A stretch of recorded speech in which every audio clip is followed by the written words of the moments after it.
एक नया शगुफा आया शहर में, वन नेशन वन इलेक्शन।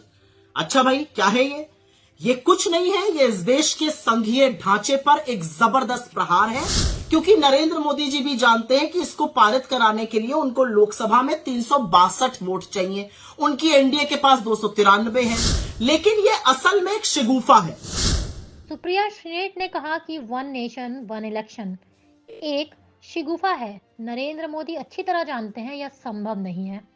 इस कॉन्स्टिट्यूशनल अमेंडमेंट को लोकसभा में पारित करने के लिए 300 वोट चाहिए और पूरा एनडीए मिलाकर 293 है। अनेक ढंग से राज्य सरकारें गिराना और विधानसभाओं को भंग करना, संघीय ढांचे पर प्रहार करना, इसके पक्ष में जो आर्थिक दलीलें दी जा सकती हैं वे बिल्कुल फिजूल हैं।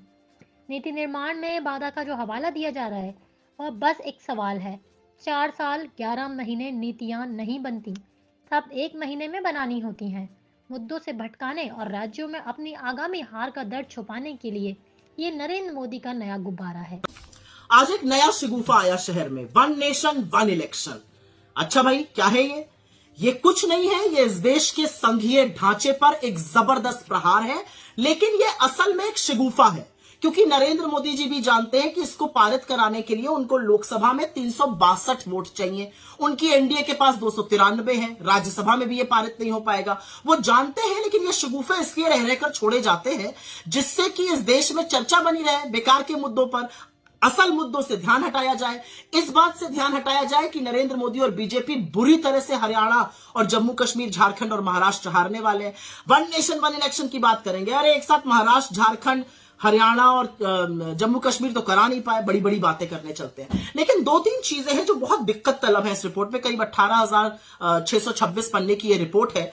मुझे तो पहली आपत्ति खैर यही है कि इस रिपोर्ट के जो जनक हैं वो एक पूर्व राष्ट्रपति हैं, और ऐसा नहीं करना चाहिए था। पूर्व राष्ट्रपति को इस तरह का चुनावी काम, पॉलिटिकल काम ऐसी इसको नहीं हेड करना चाहिए था। मुझे तो ये भी आपत्ति है कि उस कमेटी में खड़गे जी को नहीं रखा गया, जबकि वो नेता प्रतिपक्ष है राज्यसभा में। गुलाम नबी आजाद को रखा गया जो राज्यसभा के मेंबर ही नहीं है। उसमें साल्वे जी हैं जो मोइन कुरैशी के साथ पार्टी करते हैं। खैर, उससे हट जाइए तो उस रिपोर्ट की ही चर्चा कर लेते हैं। यह report one nation one election तो सबसे पहले तो है ही नहीं, क्योंकि यह कहती है कि एमएलए एमपी का चुनाव एक साथ होगा, मतलब 5,000 लोगों का, और पंचायती राज 100 दिन बाद होगा। तो ये वन नेशन वन इलेक्शन कैसे हुआ? 5,000 लोगों का चुनाव एक साथ होगा, फिर पोलिंग स्टेशन बनेंगे, फिर पोलिंग पार्टी बनेगी, फिर बंदोबस्त होगा, फिर सिक्योरिटी फोर्सेस आएंगे, करीब 1.5 करोड़ लोग फिर से लगेंगे इस पूरी प्रक्रिया में, क्योंकि 30 लाख जो निर्वाचित होते हैं हमारे पंचायती राज के लोग, वो तो वन नेशन वन इलेक्शन में आई नहीं, पहली चीज। दूसरी चीज, ये कौन सी वुडू इकोनॉमिक्स ये शगुफा छोड़ा जा रहा है? इससे खर्चा कम हो जाएगा। भैया, कैसे खर्चा कम हो जाएगा? इसको कराने के लिए आपको 3 गुना वीवीपैट चाहिए, 3 गुना ईवीएम चाहिए। उनको बनाने के लिए आपको वक्त चाहिए, वो मैन्युफैक्चर होंगी अभी। लेकिन उसके अलावा सबसे बड़ी बात है उसमें जबरदस्त खर्चा होगा, ये खर्चा हम और आप वहन करेंगे। तीसरी बड़ी बात, ये पूरी तरह से राज्य सरकारों की अवमानना करता है। इस रिपोर्ट का कहना है कि राज्य सरकारों जिनका टर्म बचा रहेगा वो भंग कर दी जाएंगी, केंद्र उनको भंग कर देगा। क्यों भंग कर देगा भाई? और 17 राज्य सरकारें ऐसी होंगी जो उनका 2-3 साल बचा रहेगा 2029 तक, तो उनको क्यों भंग कर दिया जाएगा और वो क्यों ऐसा होने देंगी? और ये क्यों असंवैधानिक और अलोकतांत्रिक नहीं है? तो राज्य सरकारों को भंग कर देंगे ये। और इसमें एक बड़ी अजीब बात है, अगर कोई राज्य सरकार गिर जाती है तो वहां चुनाव होगा, लेकिन सिर्फ उस अवधि के लिए होगा जब तक लोकसभा चुनाव नहीं हो रहा है। मतलब चुनाव भी होगा, खर्चा भी वहन होगा, सारा बंदोबस्त भी होगा, लेकिन उसी अवधि के लिए। मैं तो एक सवाल पूछना चाहती हूं, मान लीजिए केंद्र सरकार गिर जाती है, जो बड़ी संभावना है मोदी जी की 2025 में गिरने की, तो क्या आप सारी राज्य सरकारों को भंग कर दीजिएगा? ये कौन सी इकोनॉमिक्स है, ये कौन सा लॉजिक है? ये सिर्फ मोदी जी ही बता सकते हैं। लेकिन एक बात यहां पर समझनी जरूरी है कि जो 2-4 बातें इसके बारे में कही जा रही है, इससे पॉलिसी मेकिंग नहीं हो पाती है, डिसीजंस नहीं बन पाते हैं। 4 साल 11 महीने आपसे पॉलिसी मेकिंग नहीं हो पा रही है, उसी 1 महीने में आपको सारी पॉलिसी मेकिंग करनी है। सारे जो पुराने निर्णय हैं वो चलते हैं, नए निर्णयों के लिए इसी से परमिशन मिल जाती है। ये सिर्फ और सिर्फ संघीय ढांचे पर प्रहार है। और ये एक जो बीजेपी का ऑब्सेशन है ना, one nation this one nation, हम one nation this and that नहीं है, हम वन नेशन वन लैंग्वेज नहीं है, हम वन नेशन वन रिलीजन नहीं है, हम वन नेशन वन कल्चर नहीं है, हम वन नेशन वन कलर नहीं है, हम वन नेशन एक जैसे नहीं लगते हैं।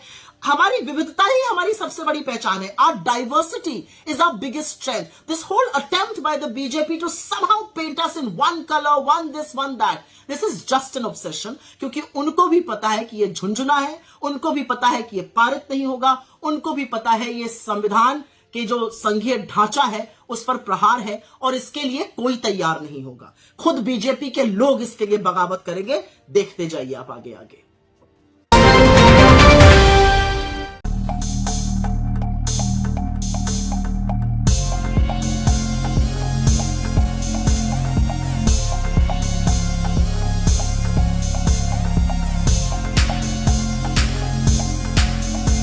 JL न्यूज़, नया जमाना, नई सोच।